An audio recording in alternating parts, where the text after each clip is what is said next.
지난주는 우리가 편견 없이 선악을 판단하는 것에 대해서 말씀을 드렸었죠. 근데 이번 주는 거짓 선생들의 특징에 대해서 말씀을 하고 계십니다. 그래서 주제를 이렇게 잡았는데요. 거짓 선생들로부터 떠나자라는 것을 주제로 이제 각절 말씀 살펴보는 시간 가지도록 하겠습니다. 그래서 먼저 1절 말씀 우리 함께 읽도록 하겠습니다. 멍에 아래 있는 종들은 다 자기 주인들을 모든 존경을 받기에 합당한 자로 여길지니 이것은 하나님의 이름과 그분의 교리가 모독을 받지 않게 하려 함이라 라고 말씀합니다. 여러분 여기 이 전체 내용을 보시기 전에 우리가 아셔야 될 것이 바울은 그 노예의 신분으로 있는 사람들이 있었잖아요. 당시에 로마는 그 지배층보다 노예들이 더 많았거든요. 그러다 보니까 이제 노예 신분인 사람들이 많았는데 그 기독교인들도 그런 사람들이 많았습니다. 그래서 그런 사람들에게 주인을 늘 존중하라고 명령을 해왔어요. 그렇게 가르쳐 왔습니다. 그래서 가령 빌레몬서 같은 경우에는 노예였던 사람이 주인으로부터 도망갔던 얘기였었잖아요. 그래서 그 사람을 용서해줘라 라는 얘기 내용이었는데 그 빌레몬서는 이제 말할 것도 없고 골로새서 3장에서는 너가 그 노예인 사람들에게 성실하게 일을 하되 예수님께 하듯이 주인을 위해서 일을 해야 된다. 그러니까 예수님 섬기듯이 너 주인을 위해서 열심히 일을 해야 된다. 이렇게 명령을 했었었고 에베소서 6장에서는 너가 사람의 종이기 이전에 그리스도의 종이기 때문에 그거를 기억하면서 예수님처럼 순종하는 그러니까 그런 상태로 이제 일을 해야 된다라고 이제 명령을 했습니다. 자, 그래서 참고로 여기서 말하는 이제 주인이라는 이 사람은 그 종이 섬겨야 될 그 주인이라는 사람은 남의 권위를 막 짓밟고 자기 권위만 내세우려고 하는 그런 악인에게 이렇게 잘해라 이런 뜻은 아닙니다. 그런 경우에는 당연히 항의하고 대항할 부분에서는 대항을 해야 되겠지만 나에게 정상적인 뭐 큰 문제가 없는 그런 주인들 이런 주인들의 경우에는 잘 행해야 된다는 것이죠. 자, 그래서 그 6절 하반절 말씀을 보시면 이제 그분의 교리라는 얘기를 해요. 근데 그분의 교리가 이제까지 살펴왔듯이 어떤 교리를 얘기하는 것일까요? 제일 중요한 연합의 교리를 얘기하는 것이죠. 그러니까 이제까지 나눠왔던 것처럼 연합의 교리를 뜻해요. 자, 그런데 질문이 생기잖아요. 앞에서는 그 주인된 사람에게 너가 순종해야 된다라고 얘기했는데 그러면 그 순종하는 것하고 하나님의 이름과 그분의 교리가 모독받지 않는 것과 무슨 상관이냐는 거예요. 그렇잖아요? 그러니까 주인을 존경하고 순종하는 게 왜 하나님과 연합의 교리를 모독하지 않게 되는 것이냐? 그게 무슨 상관이냐? 여러분 이게 이유가 있는데 예수님께서는 성부 하나님과 연합하신 후에 이 땅에 오셔서 연합하신 이후에 늘 성부 하나님께 순종하는 모습을 보이셨잖아요. 어떤 경우도 순종하는 모습을 보이셨거든요. 그러니까 그리스도인들은 그리스도의 종이잖아요. 그죠? 그러니까 그리스도의 종이기 때문에 예수님처럼 권위에 순종하는 모습을 보여야 된다는 거예요. 그러니까 마땅히 합당한 그런 주인에 대해서는 순종하는 모습을 보여야 된다는 거죠. 그렇게 그리스도인은 연합의 교리, 즉 이 순종의 교리를 따르는 자들이기 때문에 순종하지 않으면 그 교리에 순종하지 않으면 그러면 결국 하나님과 그분의 교리를 모독하게 된다는 것입니다. 어떤 내용인지 아시겠죠? 그러니까 예수님께서 순종하셨기 때문에 우리도 순종하는 모습을 보여야지 안 해버리면 그건 예수님 이름을 모독해버리는 결과가 될 수 있다라고 얘기를 하더라는 것입니다. 자, 그래서 1절을 이렇게 정리할 수가 있겠는데요. 노예의 신분인 자들은 자기 주인들을 존경을 해라. 그것은 하나님과 그분의 교리가 모독을 받지 않게 하려는 것이다 라고 말했다는 것이 1절의 내용이 되겠습니다. 자, 이어진 2절 말씀 우리 함께 읽도록 하겠습니다. 믿는 주인이 있는 자들은 그들이 형제라 해서 그들을 얕보지 말고 오히려 잘 섬길지니라. 이는 그들이 신실하고 사랑받는 자요 은택에 참여하는 자이기 때문이라. 이것들을 가르치고 권면하라 라고 말씀합니다. 여러분 그 주인이 이제 그리스도인인 경우에 대해서 얘기를 하고 있거든요. 그 자기가 섬기는 주인이 교회를 다니는 이제 그리스도인이에요. 그런 경우에는 그들이 이제 형제니까 뭐 대충 일해도 되겠지 뭐 다 봐주겠지 뭐 이런 식으로 무례하게 행하거나 대충 일하지 말고 더 잘 섬겨야 된다는 거예요. 왜 그래야 되느냐? 믿지 않는 주인에게도 순종해야 되는 거잖아요. 바울이 이제까지 가르침이. 자, 그렇다면 그 다음 그 말씀을 보면 이렇게 되죠. 하반절이 그들이 신실하고 예수님께 사랑받는 자고 은혜에 참여하는 그런 사람이라는 거예요. 믿는 주인은. 그러면 그런 믿는 주인 안에는 예수님이 계시는 거잖아요. 그러니까 예수님이 계시기 때문에 예수님께 순종하는 마음으로 그분께 순종하고 그분을 섬기는 마음으로 주인에게 더 열심히 순종해야 되는 것은 너무나 마땅한 일이라는 거예요. 그러니까 믿지 않는 주인한테는 무서우니까 잘하고 믿는 뭐 주인한테는 그냥 뭐 적당히 대충 해도 그냥 봐주겠지 해서 막 하고 이렇게 해서는 절대로 안 된다는 거죠. 항상 예수님을 생각하면 답이 나온다는 거예요. 그분 안에 계신 예수님을 생각하면. 자, 그래서 2절을 이렇게 정리할 수가 있겠는데요. 형제라고 해서 믿는 주인을 가볍게 여기지 말고 오히려 그를 더 잘 섬겨야 된다. 왜냐하면 그들은 신실하고 예수님께 사랑받고 은혜에 참여하는 자이기 때문이다. 그분 안에 예수님이 계시기 때문이다 라고 얘기했다는 것이 2절의 의미가 되겠습니다. 그래서 이것들을 이제 가르치고 권면하라고 얘기를 하죠. 자, 이어진 3절 말씀 우리 함께 읽도록 하겠습니다. 만일 어떤 사람이 다른 식으로 가르치고 온전한 말씀들, 곧 우리 주 예수 그리스도의 말씀들과 하나님의 성품에 따른 교리에 동의하지 아니하면 이라고 얘기합니다. 그러니까 앞에 1, 2절은 우리가 이제 행해야 될 일에 대해서 얘기했다면 3절서부터 5절까지는 이제 거짓 선생들, 가짜들에 대해서 이제 얘기를 하고 있습니다. 그래서 만일 어떤 사람이 다른 식으로 가르친다면, 그러니까 앞에서 얘기했듯이 주인에게 순종해야 된다라는 어떤 이런 방식으로 가르치지 않는 사람들이요, 그런 이제 거짓 선생들에 대해서 이야기를 하고 있습니다. 그래서 그런 사람들은 예수 그리스도의 말씀들과 하나님의 성품에 따른 교리요, 즉 예수님의 모든 말씀과 그 순종하라는 그 연합의 교리, 그것에 동의하지 않는 사람이 만약에 있다면 그 사람 가짜라는 거예요. 그러니까 그것을 이제 이어진 4절에서 얘기를 하고 있습니다. 그러니까 즉 주인의 권위를 인정하지 말고 사람 무시해도 되나, 네가 하고 싶은 대로 다 해도 돼 라고 이런 식으로 만약에 가르치는 그런 사람이 있다면 그 사람은 가짜라는 거예요.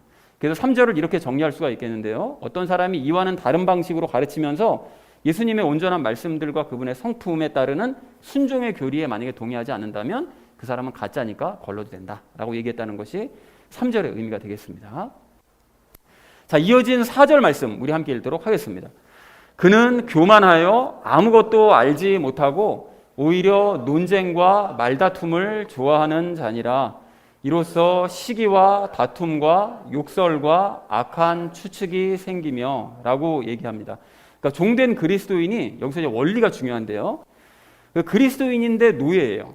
그러면 그 종된 그리스도인이 주인에게 이제 순종하는 것은 왜 그걸 해야 되는 거냐면 사람이 아닌 그리스도께서 결국 순종하는 거잖아요. 그러니까 믿는 주인 같은 경우에는 더더군다나 내가 그 사람에게 순종한다라기보다는 그 사람 안에 계신 예수님이 보이기 때문에 예수님께 순종한다는 마음으로 순종하는 것이고, 또 믿지 않는 사람들 같은 경우에도 예수님께서 순종하셨으니까 일단은 순종하는 것이 이제 기본적인 방침인 것인데, 그러니까 예수님을 생각하고 순종하는 건데, 이런 사람들, 그렇게 순종하지 말라고 가르치는 거짓 선생들은 교만한 거죠. 그래서 배울 생각을 하지 않는 거예요. 남들에 대한 얘기가 귀에 들어오지 않는 거죠. 그렇기 때문에 이러한 핵심 교리, 그러니까 연합의 교리를 거부하기 때문에 아무것도 모르는 거예요. 그리스도인이 어떻게 행해야 되는지를, 연합의 교리가 핵심 교리를 알면 모든 것에 대한 삶을 살아갈 때 정답을 알 수가 있는데 그걸 아예 거부를 해버리니까 아무것도 모르는 거죠. 그러니까 그냥 자기 멋대로 행하는 거예요. 자기 멋대로, 하고 싶은 대로.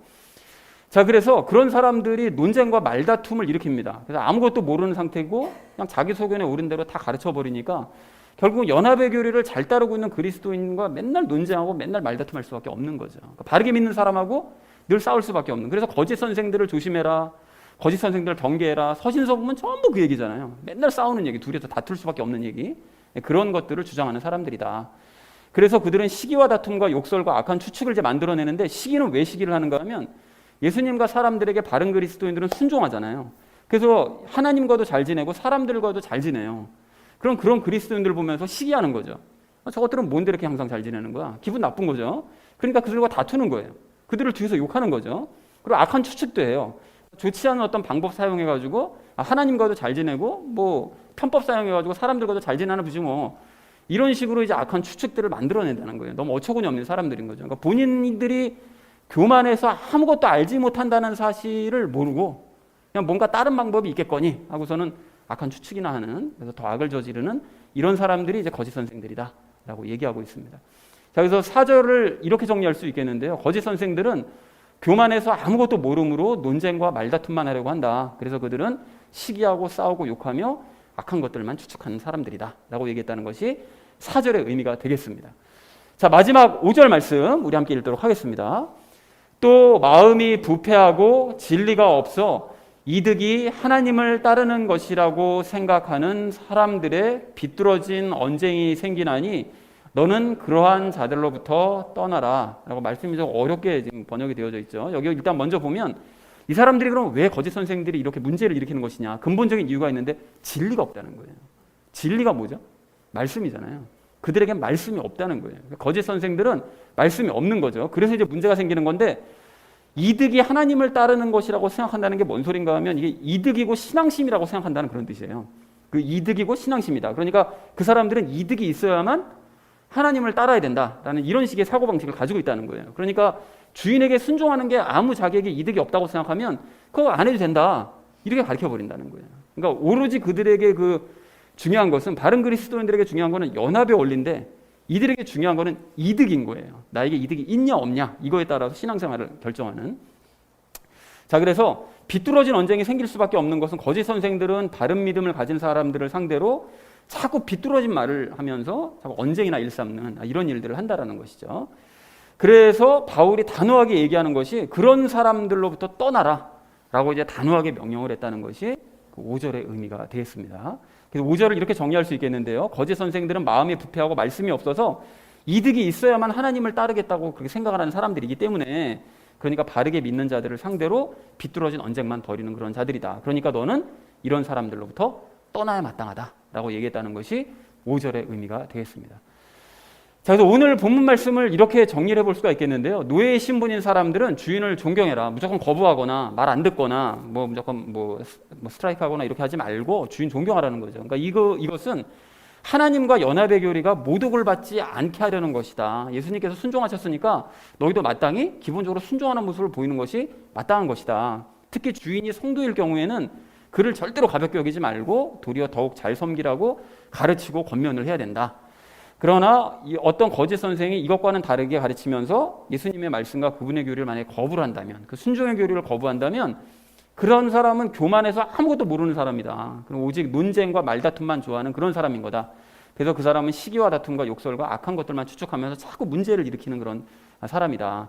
자, 그러므로 그런 사람은 이제 마음이 부패하고 말씀이 없어서 그런 것이니까, 그리고 또 이득이 있어야만 하나님을 따르겠다고 생각하는 바로 그런 사람들이기 때문에 그 비뚤어진 언쟁만 일삼는 바로 그런 사람들로부터 너는 떠나야 된다. 그런 가르침을 완전히 거부해야 된다는 거예요. 단호하게 라고 얘기했다는 것이 오늘의 내용이 되겠습니다. 자, 그래서 오늘 말씀을 전체적으로 정리를 해보자면, 오늘 말씀은 참된 그리스도인들과는 대비되는 거짓 선생들의 그 특징에 대해서 말씀을 하고 있습니다. 그래서 우리가 적용 시간에 이와 관련된 이제 세 가지 이야기를 나눌 건데요. 그 거짓 선생들의 특징에 대해서, 그리고 거짓 선생들의 그 두 번째 특징, 근본적인 특징, 그 잘못에 대해서, 그래서 아는 것과 깨달음에 무슨 차이가 있는지를 살펴보고요. 마지막 세 번째는 우리가 나아갈 길에 대해서 함께 살펴보도록 하겠습니다. 그래서 오늘의 결론이요, 거짓 선생들로부터 떠나자라는 것을 주제로 그 나머지 이야기는 삶에 적용하면서 함께 말씀 나누도록 하겠습니다.